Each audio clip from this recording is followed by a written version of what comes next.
यहाँ कह रहे हैं कि सिमंदर स्वामी के वाणी में भी कहा कि जो कार्य जिस वक्त उसकी योग्यता से होगा उसी तरह, ये तो कार्य की बात, लेकिन जिस जीव के जिस समय जिस क्षण जो परिणाम होने हैं उस क्षण वैसे ही परिणाम होंगे। इसलिए इन सारे परद्रव्यों से, परभावों से, इन परिणामों से उपयोग को, लक्ष्य को हटाकर एकमात्र अपनी स्वरूप स्थिरता करना।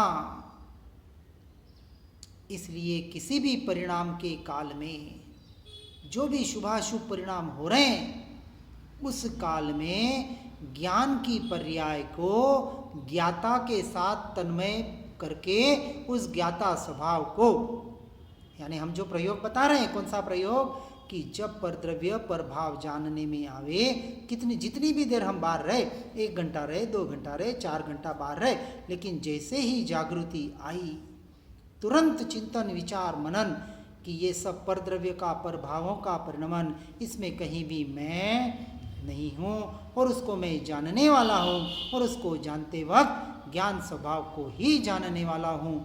ऐसे अपने ज्ञाता भाव में, अपने ज्ञान स्वभाव में जो तन्मय हो जाता है और जो ज्ञान स्वभाव को जानने वाला रह जाता है, ऐसे परिणामों के द्वारा, उसके तन्मयता के द्वारा एक समय में सम्यक दर्शन प्रकट कर सकता है। ऐसा निरंतर अभ्यास जितना जितना करता जाएगा, जीव पर पर्याय से छूटकर अपने स्वभाव की ओर आ सकता है। इसलिए मैं पर को जानता हूँ, मैं पर का कुछ करता हूँ, ऐसा अभिप्राय जो सबसे बड़ा दोष है, यह सबसे बड़े पाप के उत्पत्ति की खान है। इसी को दर्शन मोह कहा। मोहनीय कर्म, उसके 2 प्रकार, दर्शन मोह और चारित्र मोह। ये दर्शन मोह की मलिन पर्याय ये मिथ्यात्व, ये अज्ञान दशा, और चारित्र मोह की मलिन पर्याय राग द्वेष। अभी राग द्वेष पे काम नहीं करना है, साथ में हो तो बहुत अच्छी बात है, लेकिन अभी जोर कहाँ देना है, ये दर्शन मोह की जो मलिन पर्याय है, ये मिथ्यात्व, ये अज्ञान दशा, ये पर द्रव्य पर भावों में मैं और मेरापना, वहां से पहले हटना है,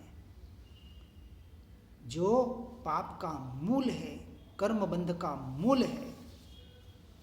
इसलिए प्रवचन को संभलते सुनते वक्त भी, अभी आप सुन रहे हैं, सुनते वक्त भी ऐसा यदि अभिप्राय है कि मैं प्रवचन को सुन रहा हूँ या मैं प्रवचन को सुन सकता हूँ, एक एक शब्द को सुनो, समझो, जानो,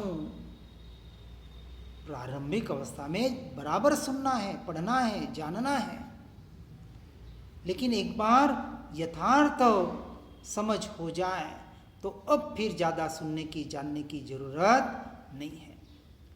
नहीं तो जीव इसका भी आदी हो जाता है। भले निश्चय की बात सुन रहा है, पढ़ रहा है, सालों से पढ़ रहा है, 10 साल, 20 साल, 25 साल, 50 साल से पढ़ रहे, सुन रहे आत्मा की बातें, फिर परिणमन क्यों नहीं हो रहा है?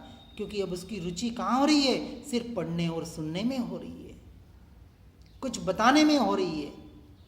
क्योंकि बहुत सा ज्ञान क्षम ज्ञान हो जाता है तो वक्ता बन जाता है, पंडित बन जाता है, अपने आप को पंडित ज्ञानी मानने लग जाता है।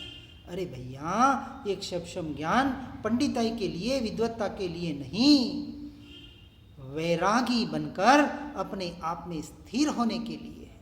हमें विद्वान नहीं, वैरागी बनना है, मोक्ष का अनुगामी बनना है। इसलिए ये बाहर का जो कुछ भी परिणमन है, यदि उसका अभिप्राय होगा, उस वक्त भी चिंतन क्या चलना चाहिए, ये जो शब्द कान में पढ़ रहे हैं, ये शब्दों का ज्ञान नहीं, किसका ज्ञान हो रहा है?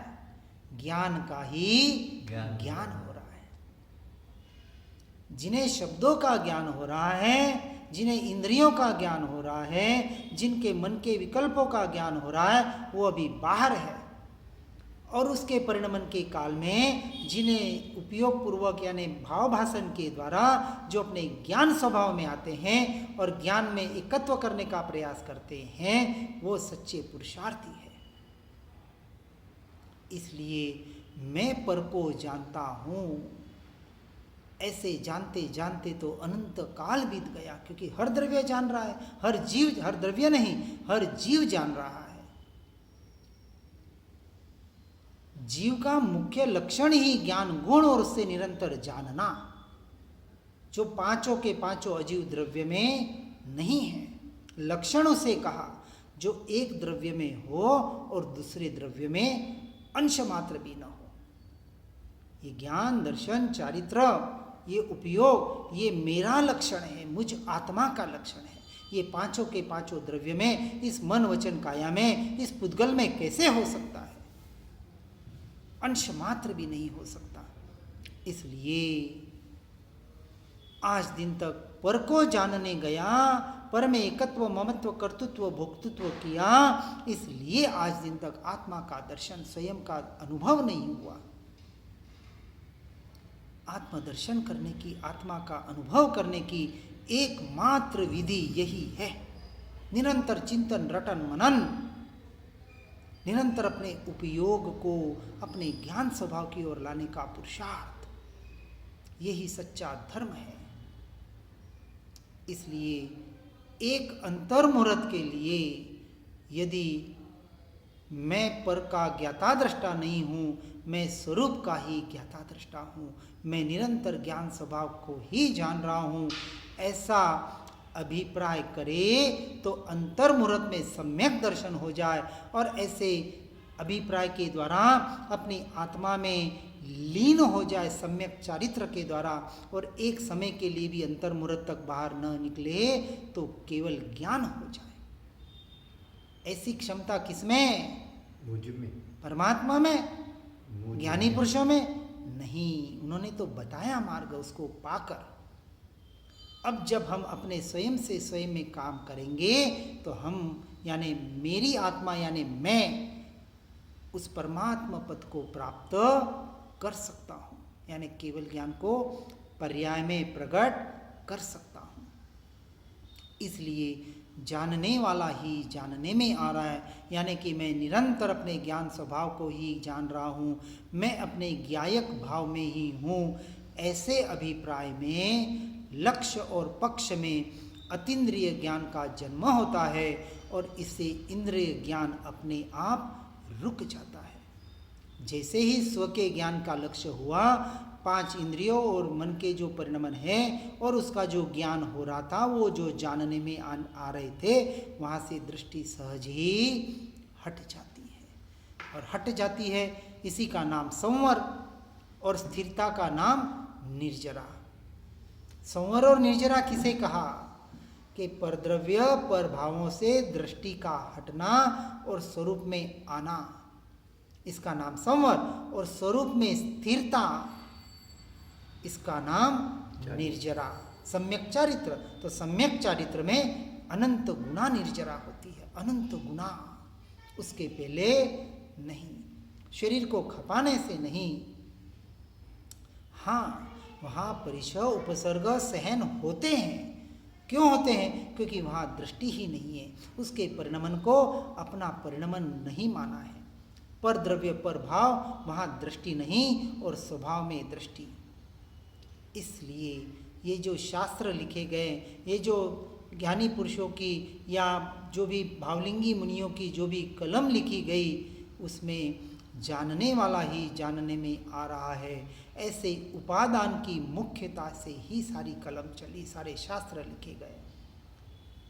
निमित्त नैमित्तिक संबंध बताया गया, परंतु निमित्त मात्र झलकता है और परंतु जानने में नहीं आता, क्योंकि ज्ञानियों का लक्ष्य निमित्त पर नहीं है।